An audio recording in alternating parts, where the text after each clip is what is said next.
Hey, free thinkers. Hey, welcome. It's week number 3. We're still doing this pandemic. We're still trying to learn. We're starting a new book this week. It's called One Flew Over the Cuckoo's Nest. Now, this book is crazy, but it's also crazy good. I look forward to seeing how you interpret it. We're going to read the first 3 chapters by next Tuesday. All right, so I'm recording this video at the beginning of week 3. You're going to do some research on Kesey. I want to show you the author and some of the background information that we're studying. All right, you with me? I'm going to share the screen here so you can see what I have, and I'm on the It's Learning page for free thinkers. You see it? All right, so I posted our update here just with week 3 lessons. This is all also under resources. So when you click on it, you'll find e-learning week 3 lessons here. So the first thing we're doing is learning about this author. Okay, I'm having a Google Meet Hangouts chat tomorrow if you want to join that. That'll be Wednesday. So the link's right there if you want to click on it. And again, we're going to continue to talk about the unreliable narrator. Okay, like Holden Caulfield was kind of a little mentally unstable. The narrator of our next book is very unstable. It's about a group of patients in a mental hospital and their struggles with conformity, and they're maintaining a grip on reality. Okay, we're going to start reading Wednesday, chapter 1, Thursday, chapter 2, and then next Tuesday we'll finish chapter 3, okay? The first 3 chapters by next Tuesday. When you click on the Kesey research assignment, you'll have the option to pull up 5 facts, 5 opinions that you're going to fill out. All right, we've got the slides and the background info on Kesey. He's the author. Okay, he's kind of known as a counterculture author. All right, someone from the 1960s. So we look at the slides here, and you're trying to find 5 facts that you find interesting and 5 opinions that you can develop that you find personally interesting. Okay, the title of the book comes from this nursery rhyme. Okay, I'm going to move through quickly here, but you move through at your own speed. It's kind of a silly nursery rhyme, and there's another version of it that features the title. My dogs really don't like this one. This is Kesey. You see he's kind of this free thinker in his high school class. Okay, he's born in Colorado, but he grew up on the West Coast in Oregon. He worked as a nighttime janitor at the Oregon State Mental Hospital, and that's where he got ideas to write the book One Flew Over the Cuckoo's Nest. He was an actor, but also a star on the wrestling team at the University of Oregon. He was on the cover of Rolling Stone magazine, and he was writing about Kesey, the counterculture movement, Kesey on the farm, and it was kind of like a young person trying to tell the rest of the country what it was like growing up in the 1960s. He was voted most likely to succeed as a senior in high school, and he married his high school sweetheart, Faye, during his freshman year of college. This is him and his wife through the years, Ken and Faye. Okay, she was with him until the day he died. After college, he went to Hollywood, tried to get a part in a movie, but then he decided, all right, I'm not getting any success as an actor, so he went on a creative writing fellowship he earned, like a scholarship at Stanford University. That's when the government got him and a few other students from Stanford this drug that they were experimenting with for a truth serum. The government paid Kesey $75 a day to lie down and observe the results of this drug. They thought for a government interrogation, if they had maybe interrogating a terrorist or someone from another country in their military, they thought maybe this could be a truth serum. They were experimenting with it in the 1960s.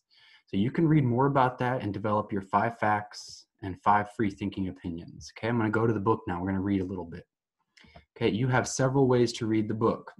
Under your One Flew Over the Cuckoo's Nest folder here, you'll see I've got the reading schedule, got the full digital text, a PDF, and we've got an EPUB version, which you can use on a Kindle app, Kindle device, or a tablet, like an iPad.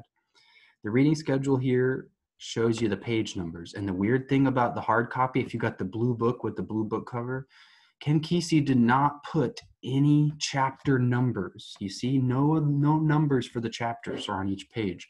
So you will have to write down those chapter numbers so you don't get lost. He just starts a new section with the big open space, and you're supposed to assume this is a new chapter.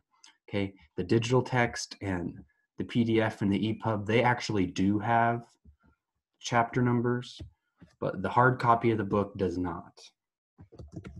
All right, so I'm gonna pull up the PDF version here. I think it's better if you download it and you don't need the internet to access it then, okay? You don't need to be on It's Learning or have Wi-Fi. Download that file. And when you download it and open it up, I'm pulling it up here on my screen share. It starts with a little blurb, like the things you'd have on the back cover of a book. It's got this icon here that shows up through the first 7 or 8 pages, but that goes away. Okay, this was transcribed from a different country's ebook publishing. It's inscribed to a friend of his, Vic Lavelle, and an interesting inscription inscribed about dragons. If you remember, The Catcher in the Rye was inscribed, J.D. Salinger said, to my mother. This one mentions the children's folk rhyme that you saw in the slides, and we're going to start chapter 1. Okay, the book is divided into different sections. So the first section is called Part 1. There's 4 different parts. Read with me, and I'll make a few comments after each couple paragraphs. Chapter 1, One Flew Over the Cuckoo's Nest. They're out there. Black boys in white suits up before me to commit sex acts in the hall and get it mopped up before I can catch them. They're mopping when I come out the dorm, all 3 of them sulky and hating everything, the time of day, the place they're at here, the people they got to work around. When they hate like this, better if they don't see me. I creep along the wall, quiet as dust in my canvas shoes, but they got special sensitive equipment to text my fear, and they all look up, all 3 at once, eyes glittering out of the black faces like the hard glitter of radio tubes out of the back of an old radio. Here's the chief, the super chief, fellas, old Chief Broom. Here you go, Chief Broom.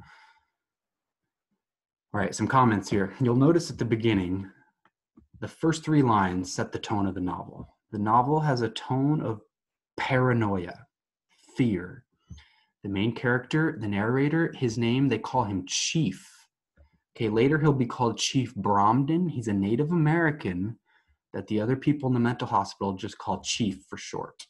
His last name, Bromden, is sometimes they make a little joke about him and call him Chief Broom because he walks around, his chore in the mental hospital is sweeping up with brooms and mops. Okay, that's what they have him do during the day. Carries around the mop and the broom. So sometimes you'll hear him called Chief Broom. What point of view is this? First, second, or third person narrator? First, second, or third person point of view. Just like The Catcher in the Rye, it's a first person point of view. All right, we read other stories like Perfect Day for Banana Fish. That was a third person point of view. It's not inside any character's head. But we read Sylvia Plath's story, Johnny Panic and the Bible of Dreams. That was a first person point of view. And notice one of the reasons that had us read Sylvia Plath's Johnny Panic and the Bible of Dreams is a similar tone, a tone of paranoia. Now, paranoia sometimes is used casually, but it is a legitimate medical diagnosis. Okay, so a doctor could diagnose someone with a medical paranoia, and it's sometimes associated with certain illnesses like obsessive compulsive disorder or paranoid schizophrenia. All right, so we might not see a doctor diagnose the chief narrator as being paranoid or schizophrenic, but we will look for elements of medical and mental illness here for this narrator. The weird part of the book is the narrator doesn't tell us this, so we have to guess and infer, read between the lines. His paranoia extends almost to racial lines, okay? He comes from a Native American ethnicity, but there are 3 boys there called the Orderlies. They're workers, the 3 head workers. They wear white suits. And if you imagine a hospital, they're kind of like the assistants or the people that boss around the medical patients and help keep them in line with the schedule. All right? He calls them many times the black boys. And that is kind of an overt, heavy-handed racial comment. And that might play into maybe some of the fear that this narrator has. Okay, so it's up to us how we want to judge this narrator here. But notice the contrast between, he makes a racial comment here, but then he also makes a comment about the outfits they wear. And this is almost too like a yin and a yang. Okay, the black and the white, the yin and the yang, the reality and the fantasy. Let's see how much reality this narrator has a sense of as I go to the next few paragraphs. Okay, so those black boys, we'll call them the Orderlies. A little more politically correct to call them that. The workers of the hospital. They use a little bit of slang here, they call them the super chief, but they have sort of an accent. Okay, they have this accent. The narrator, Chief, says, "Stick a mop in my hand and motion to the spot they aim for me to clean today, and I go." Notice he's very obedient. One swats the back of my legs with a broom handle to hurry me past. Ha, you look at him, Shaggy, big enough to eat apples off my head, and he mind me like a baby. The orderlies, the workers here, they have an accent. So you put a D on the end of this word, that'd be mind. He minds me, he obeys me. Okay, Chief is not a worker in the hospital. Chief is a patient, so he has to obey his superiors here. Chief says, tells us the readers, they laugh, and then I hear them mumbling behind me. Are they really talking behind his back, or is this paranoia? You have to ask yourself. Heads close together, hum of black machinery, humming hate and death and other hospital secrets. See this motif here. They don't bother not talking out loud about their hate secrets when I'm nearby because they think I'm deaf and dumb. Okay, another way to call dumb is mute. They think he's deaf, can't hear. They think he can't talk either. They think. Are they right? The chief says, everybody thinks so. I'm cagey enough to fool them that much. If being half Indian ever helped me in any way in this dirty life, it helped me being cagey, helped me all these years.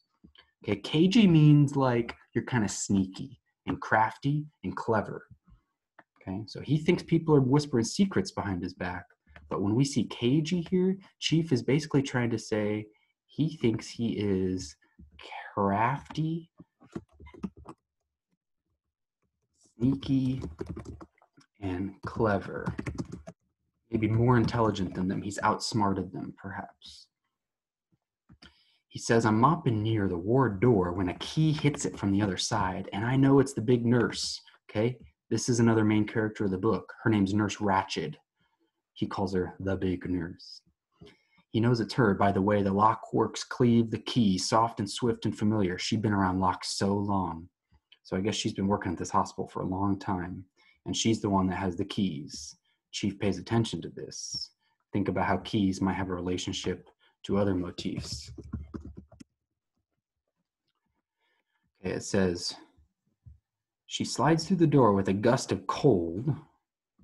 What's the mood associated with this character? The nurse, the big nurse, the head nurse? She's cold, and she locks the door behind her, and I see her fingers trail across the polished steel, which I imagine is cold. The tip of each finger the same color as her lips. Bunny orange, like the tip of a soldering iron. Color so hot or so cold, if she touches you with it, you can't tell which. You ever see a flame that's so hot it turns almost blue or white? Sometimes cold and heat are almost two opposite ends of the same spectrum. He says her lips are bunny orange. I imagine like a vivid, bright orange. But is this how he's really seeing them? Or is his mind playing tricks on him? Why is it funny? Is this him having some distortion of reality? Is it lipstick she's wearing? Or is it the perception of the narrator himself being twisted and distorted? She's carrying her woven wicker bag like the ones Umpqua tribe sells out along the hot August highway. He remembers an old Native American tribe from his youth. And this wicker bag, it's a bag shape of a toolbox with a hemp handle. She's had it all these years I've been here. So we know he's been here multiple years. That's a long time. He might have even lost track of how long he's been in this mental hospital. It's a loose weave and I can see inside it. There's no compact or lipstick or woman stuff. She's got that bag full of 1,000 parts she aims to use in her duties today. Wheels and gears, cogs polished to a hard glitter, tiny pills that gleam like porcelain, needles, forceps, watchmakers, pliers. Notice, he imagines her wicker bag as like a toolbox. She's got all these machinery and tools. Okay, this is a common motif through the book. Chief noticed. He notices things that seem to be associated with motif of machinery or mechanical parts. Is this part of his reality or a medical paranoia, a distortion of reality, a hallucination? So Chief continues to watch her.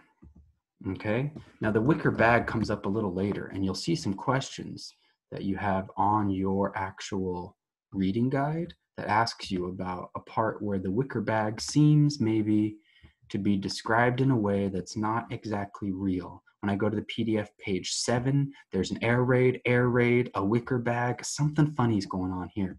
So let's pull up the reading guide. Okay, week 3. Assignment 1, we have the research assignment, but assignment 2 is due next Tuesday midnight. It's the chapter 1 through 3 reading guide. All right, so if we pull this up, I put a Google Docs link here and an artistic illustration of the big nurse. See the funny stuff outlining the nurse's portrait? All right, I pull up my Google Docs link and I'll just finish up the video with a few notes on the questions here. First, you want to define paranoia. Use a dictionary, go to Google, type in define paranoia. Okay, what do you think of it? It's a very important thing at the very beginning of the book that we need to understand before we go any further. Okay, I put page numbers for each question, but I also put in parentheses the PDF. So if you did not pick up your blue copy of the hard book, you have the digital copy of the book, you can use the PDF page numbers to help you. You can also find words when you're typing them in on the find function. Okay, now that's by using Control and the F button on your keyboard, CTRL Control and the F button. And you can search for any word in the text. All right, there out there is the first word of the chapter 1. So mine's scanning through after page 7, but it's going to take me back to the beginning of the book here. Notice this is later on page 222. It comes back again. Can I find it back at the beginning of the book here? This is late in the book, but we see a repeat of the beginning of the book. All right, so you fill out these questions on the Google Doc, and then you will be able to share with me. Turn it in or submit it back on the It's Learning page. Okay, you can submit here on It's Learning or share with Spencer D. Got it? As you go through these questions, the one I think might be the most difficult is up to the interpretation. It's the big nurse. And it says something about what she does with jamming the wicker bag and all into her mouth and shoving it down with a mop handle. So if I go to the PDF, page 7, it's also page 7 of the physical book. All right. Control F, Wicker, I found it on page 7. Chief is having a hallucination. Do you understand? His paranoia has gotten out of control, and one of the other orderlies, the black boys as he calls him, grabs Chief on page 7, drags him to the shaving room. We'll have to interpret this, but they do more than just shave Chief in this room. Okay, they shave his head and his face, but they're doing something else. There's a reason they're shaving him. He says, I'm obeying, I don't fight or make any noise. More machines they've got. They push a button on the machine and it's air raid. Air raid, air raid. It's so loud, it drowns out his entire brain. Chief can't figure out what's going on because it's so overwhelmingly loud. Everyone's yelling at him.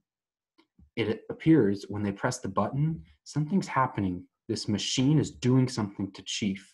And I want to leave it up to you to interpret that.